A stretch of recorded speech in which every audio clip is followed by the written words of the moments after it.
সুপ্রিয় দর্শক, আসসালামু আলাইকুম। এই মুহূর্তে সিলেটের সাফরান এলাকায় বেশ একটি চাঞ্চল্যকর তথ্য নিয়ে সরাসরি লাইভে যুক্ত হয়েছি বেশ কয়েকটি চ্যানেল থেকে। এখানে যে ঘটনাটি হয়েছে, সিলেটের সাফরানের দিগন্ত আবাসিক এলাকায় বিশিষ্ট গীতিকার আসাম আলীর বাড়িতে দুর্ধর্ষক হামলা।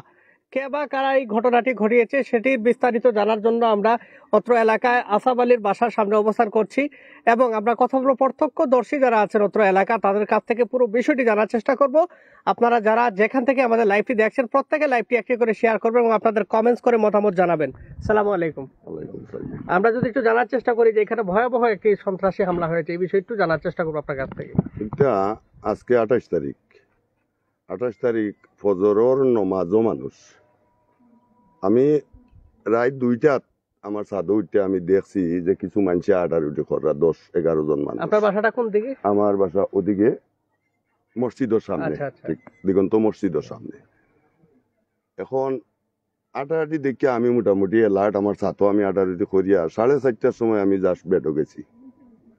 আর তারা আজানোর মানুষ নমাজও আমাইছেন ও মুহূর্তে তারা আমার বাসাতে আক্রমণ করছে। পয়লা দা দিয়া আরি মারছে, 3-4টা সেদ মারছে, গেটে কিছু করতে পারছে না। এরপরে সাইটে দিয়ে আইছে, আইয়া আরি আমার জানালা ইটাইছে।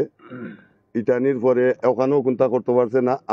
আমার ভয় ডাকমারি কইছে বাবা ডাকাইতেছে। আমরা ফালমারি উঠে গেছি, উঠতে তারা গেট খুললিয়া আমরা তারার পিছে দৌড়াইছি। এখান থেকে আইছে তারা আমার পুরান বাসাত আইয়া আরি আমার ফার্মও গেটও তারা আক্রমণ করছে। গেট তো এটা আপনারা দেখলেও কোন অবস্থায় আছে। আক্রমণ করার পরে আমি মাইকো অ্যালাউন্স করাই লিছি। আমার মুয়াজ্জিন রেডি কইছি বলে ডাকাইতে আইছে, মাইকো অ্যালাউন্স করো। মাইকো অ্যালাউন্স করার লগে লগে আমার এলাকার মানুষ দিগন্ত রুস্তুমপুর সারা মানুষ আইছেন, প্রায় 1,500-2 হাজার মানুষ আইয়া আরি তারারে বেড দিয়া তারারে দৌড়ছে। একটা মোটরসাইকেলে 3 জন, 2টায় আছিল 6 জন। একটা মোটরসাইকেল গেছে গিয়ে আমরা পারছি না ধরতাম, আর খররটারে আমরা আটকাইয়া আরি উয়েরারে। কোন জায়গায় তাদের আটকেছে? দিগন্তর রাস্তায়। আচ্ছা আচ্ছা, তারপরে এখন তারা কারা আছে যদি তাদের একটু নাম পরিচয় যদি জানেন একটু বলবেন। কোন কারা ওখানে ধরাত এলাকার মানুষ সব, আমি বিদেশি মানুষ, আমি তো সবাই নাম দেই না। আর এখন 3 জন ধরা পড়েছে। 3 জন ধরা পড়ছে। এগুন নাম রোহিত, আর রোহিতর ভাই সম্ভবত রকি। আচ্ছা আচ্ছা, তো রকি আইছে পরে আরো মানুষ লইয়া কিছু, আমি তারে চিনি না, আমি মানুষের মুখ থেকে শুনছি রকি রোহিতর ভাই। হ্যাঁ ইয়ার কেন আমার হুমকি দিছে, তার বাইরে কইছে যে তোরে কেউ টাচ করছে নি, জানি না কিতা কইছে। পরে হুমকি দিছে, হুমকি দেওয়ার পরে আমি পুলিশও কল করাইছি যে পুলিশও সেনাবাহিনীত কল করো। পুলিশ দেখিয়া 1,500-2 হাজার মানুষের খেমনে দি যে রকি বাড়িয়া গেছে কি। আর 3টার মাঝে একটারে আমরা বাড়া দরিয়া রাখছি আর 2টারে গড় তালা মারিয়া রাখছিলাম।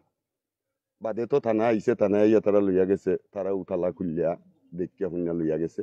আমি অস্ত্র যেটা আছিল হে রোহিতর গেছে, এটা আমি দিছি। এটা আমি খাড়ি লিছিলাম মাইরের সময় যে খারে কেমনে দিছে মারবা, এটা আমি খাড়িয়া রাখি লিছিলাম, আমি পুলিশের হাতে দিছি। এবং এই অস্ত্রটা যে তার তো আছিল আমার বাসার যে সময় ইটায়, এই সময় ভিডিও ফুটেজ আমার বাসার আছে, এটা দেখলে আপনার সিসি ফুটেজ আছে। আচ্ছা, কেউ কোনো মানুষের উপরে আক্রমণ হয়েছে কিনা? মানুষের উপরে তো আমি বিদেশ থেকে আইছি। আমার গত 17 তারিখ আমার ছেলের বিয়া আছিল, বিয়া গাইছি আমার গৌরব মেহমান মুসাফির বরা। এখন আমার তো কেউ দুশ্মন নাই, আমরা বিদেশ থেকে আইছি, আমার তো দুশ্মনী কারো লগে নাই। আমি জানি আমার লগেও কারো দুশ্মনী ওইবার কথা নাই, কিন্তু আমার বাসাতে ইয়া আক্রমণ করলো।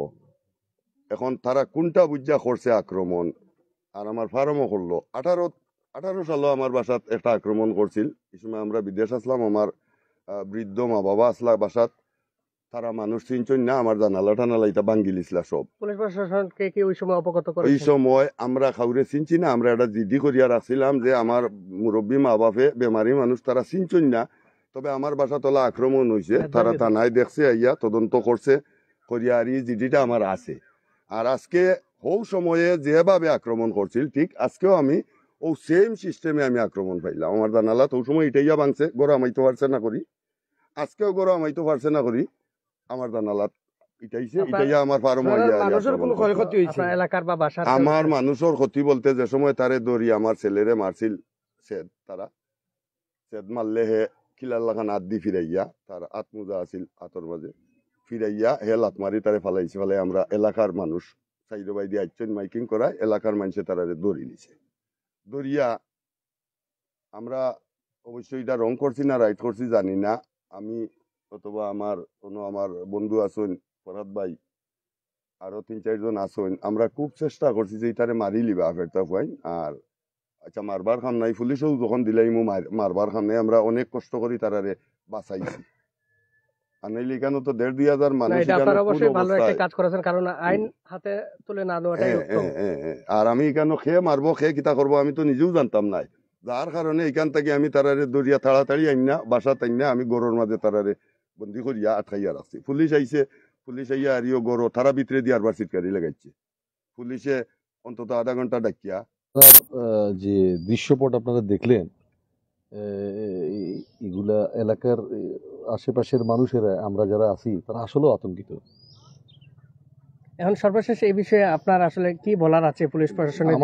আমাদের পুলিশ প্রশাসনের দৃষ্টি আকর্ষণ এই জন্য করছি, যেহেতু এখানে একটু শহর থেকে একটু প্রত্যন্ত অঞ্চলে, শাহপুরান থেকে একটু দূরে দিগন্ত আবাসিক এলাকা, তো এই জায়গার মধ্যে বিগত অনেক দিন থেকেই এখানে ডাকাতিও হয়। এখন অবশ্য ডাকাতের তেমন গতিতে এখানে আসছেন। সাহেবের বড় ভাই যিনি বললেন, যাদের বাসায় সবাই মিলিয়ে চাচ্ছিলাম যে কোনো একটা, কারণ এতগুলো মানুষের এখানে কে কোন সময় কোন কি করে ফেলবে, এই কারণ যেন তাদের জন্য মৃত্যুদেরকে মোটামুটি একটা সেফ রাখার চেষ্টা করছে। মানে আইনকে হাতে তুলে না নিয়ে আইন তার নিজস্ব গতিতে যেন চলে। প্রশাসনের তাদের এক্সপেকটেশনও এরকম আছে, নিরাপত্তা দেয়। উনি যিনি বললেন, উনি মূল কথা হচ্ছে আমরা নিরাপত্তার সাথে সাথে ন্যায্যতাও চাই। অসংখ্য ধন্যবাদ। আমরা আবারও চলে যাব যে আমাদের বিশিষ্ট গীতিকার আসাফ আলী সাহেবের বড় ভাই, সর্বশেষ আপনার কাছে একটু জানার চেষ্টা করবো যে আপনি কি বার্তা দিতে চান সর্বশেষ। সর্বশেষ বলতে আমার এখানে ও যে মুরব্বী, বিশিষ্ট মুরব্বী দিগন্তর তাই যে বক্তব্য রাখলা, তাইনো বেমারি তানো রিং লাগাইল ইটা, বা আমার আরো যে দিগন্তর মানুষ আইসেন বয়স্ক, প্রত্যেকেরই রোগে বুগা, এরা বয়স হয়ে গেছে, কিন্তু ইকানোর মাঝে যে এরা আইসন নাইনি, আমি তো এরাও কিছু মানুষ এমনি মরি গেলানে হাই উঠাছে, কারণ এরা আতঙ্কে এই অবস্থা হয়েছিল আর কি, যে শেষ পর্যন্ত আমি নিজে চিন্তা করতাম পারছি না যে কিতা করা যায়, কিলা ইগুন্তরে বাঁচানি যায় না, আর আমরা বাঁচি কিলা। যার কারণে আমরা কয়েকজনে মিলিয়া তারারে আগলিয়া, যে মুরব্বী বিশিষ্ট দিগন্তর আরো আছেন, তারা মিলিয়া আমরা তারারে অন্য গরু আন্যা হারাইছি। গরু আন্যা হারাইয়া আমি বারাবাই তালা মারিয়া কইছি যে অন্য থাকো, আচ্ছা দেখি পুলিশ আব। কিন্তু তারা ভিতরে দিয়ে আরবার সিটকারি লাগাইয়া রাখি দিয়েছে, পুলিশে আইও তারারে দরজা খুলাইতে পারে না। আধা ঘন্টা কাউন্সিলিং করার বাদে তখন তারা দরজা খুলছে, খোলার পরে তারারে লইয়া গেছে পুলিশে। আমার যে আমি বিদেশি মানুষ, আমার বাচ্চাইনও বিদেশি, আমরা আইসি বাচ্চাইন তোরে আঘাত করলো আইয়া আমার বাসাত, বা ইকানো আমার ফার্মও আঘাত করলো, কি তার লাগি আমি নিজেও বুঝজান না। আপনার কাছে যদি একটু জানতে চাই যে আপনি কে বা কারা এই ঘটনাটি ঘটাতে পারে, বা এরকম কাউকে সন্দেহ হচ্ছে কিনা? এটা তো যারারে দৌড়ছি, রোহিত এগুর নাম, আমি অন্য মানুষের মুক্তাগি শুনছি। এরা এরা আসলেও এর আগেও আমি শুনছি যে এগুলা সাফরান গেইটো অনেক ধরনের নির্যাতন মানুষের করছে। আর এখানে অনেক মানুষ আমারে কইরা যে অন্য ইয়ারি ধরা খাইছে, এটার উপরে মামলাও আছে অনেক, দর্শন বালা করছেন, এটারে মারিয়া ভালো ওলা খান। আমি কইছি না রে বাবা, মানুষ মারার অধিকার তো আমার নাই, আমি পুলিশ আনো, পুলিশের কাছে দেও, আর কিতা কইমু আমি, কেন আমি এখন তো পুরা মারতাম পারিয়ার না। আমার এখনো আতঙ্ক, বা আমার বুকুর মাঝে এখনো খাফের যে আমার বাচ্চা এসে খাইছে, যে সময় যদি আমার বাচ্চার রক্ত আমি দেখি লিতাম, আমি তো অস্ত্র লইয়া বার হইছিলাম, এখন আমি তো যদি রক্ত দেখি লিতাম আমার মাথা গরম হয়ে যেত, আমি নিজেও তিনগুড়ে কাটিলাম।